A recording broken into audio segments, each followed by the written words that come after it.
Serial ये रिश्ता क्या कहलाता है में आने वाला है अब तक का सबसे बड़ा और चौंका देने वाला ट्विस्ट।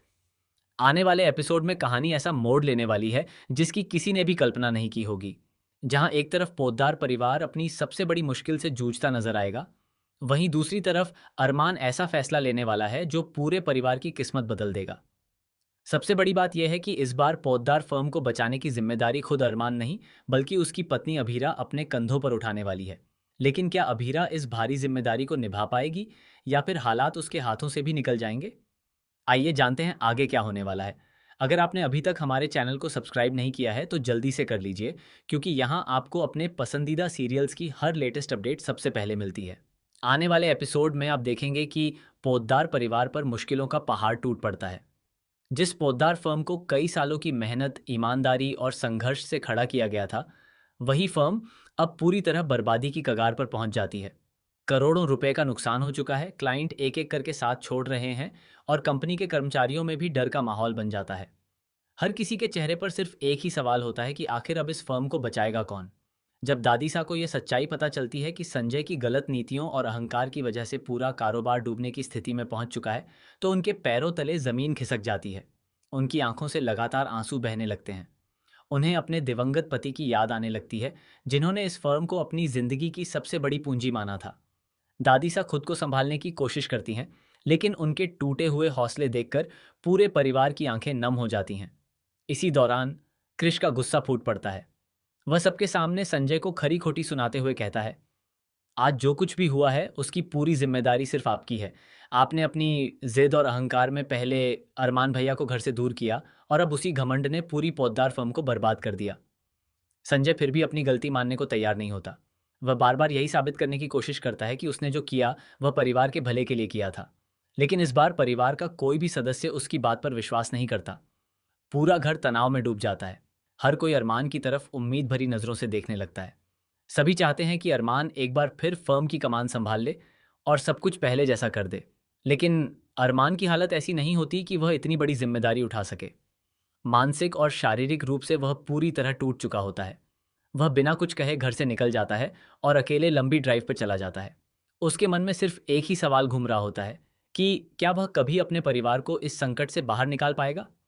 दूसरी तरफ कहानी में दिशा और आर्यन का ट्रैक भी नया मोड़ लेता है। दिशा को पता चलता है कि वह प्रेग्नेंट है। यह खबर सुनते ही उसकी खुशी का ठिकाना नहीं रहता। वह तुरंत आर्यन के पास जाती है और भावुक होकर कहती है, अब हमारी जिंदगी बदलने वाली है। हम अपने आने वाले बच्चे के लिए एक नई शुरुआत करेंगे और सारी पुरानी बातें भूल जाएंगे। लेकिन आर्यन की प्रतिक्रिया दिशा की उम्मीदों के बिल्कुल उलट होती है। वह शांत स्वर में कहता है, मैं अभी इस खबर पर पूरी तरह भरोसा नहीं कर सकता। घर पर किए गए टेस्ट हमेशा सही नहीं होते। हमें डॉक्टर के पास जाकर पूरी तरह कंफर्म करना होगा। आर्यन की यह बात सुनकर दिशा थोड़ी उदास हो जाती है, लेकिन वह खुद को संभाल लेती है और सोचती है कि शायद आर्यन सिर्फ सावधानी बरतना चाहता है। इसी बीच घर में एक बड़ा पारिवारिक फंक्शन रखा जाता है। सभी सदस्य तैयार होकर खुशी खुशी उसमें शामिल होते हैं। माहौल कुछ समय के लिए हल्का हो जाता है।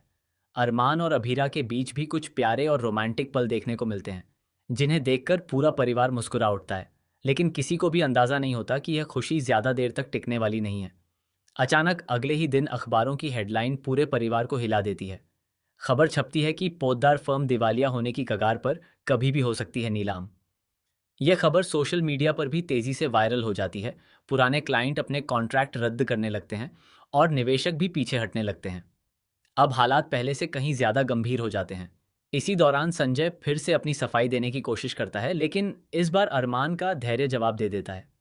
वह पहली बार पूरे परिवार के सामने ऊंची आवाज में कहता है, आप कभी अपनी गलती नहीं मानेंगे। आपकी जिद ने इस परिवार से सब कुछ छीन लिया है। इस पर संजय भी गुस्से में कहता है, अगर मेरी वजह से फर्म बर्बाद हुई है तो अब इसे संभालेगा कौन? तुम तो अपने हाथों से चाय का एक कप तक नहीं उठा पाते। पूरे घर में सन्नाटा छा जाता है। किसी को समझ नहीं आता कि अब अरमान क्या जवाब देगा। तभी अरमान आत्मविश्वास के साथ आगे बढ़ता है और कहता है, मैं शायद आज इस हालत में नहीं हूं कि फर्म संभाल सकूं, लेकिन मेरी पत्नी अभीरा पोद्दार इस फर्म को जरूर संभालेगी। मुझे उस पर खुद से भी ज्यादा भरोसा है। अरमान की यह बात सुनकर हर कोई हैरान रह जाता है। दादीसा की आंखों में उम्मीद की नई किरण दिखाई देती है, जबकि संजय और उसके समर्थकों के चेहरे का रंग उड़ जाता है। किसी ने भी नहीं सोचा था कि अरमान इतना बड़ा फैसला लेगा। लेकिन कहानी का सबसे बड़ा झटका अभी बाकी है।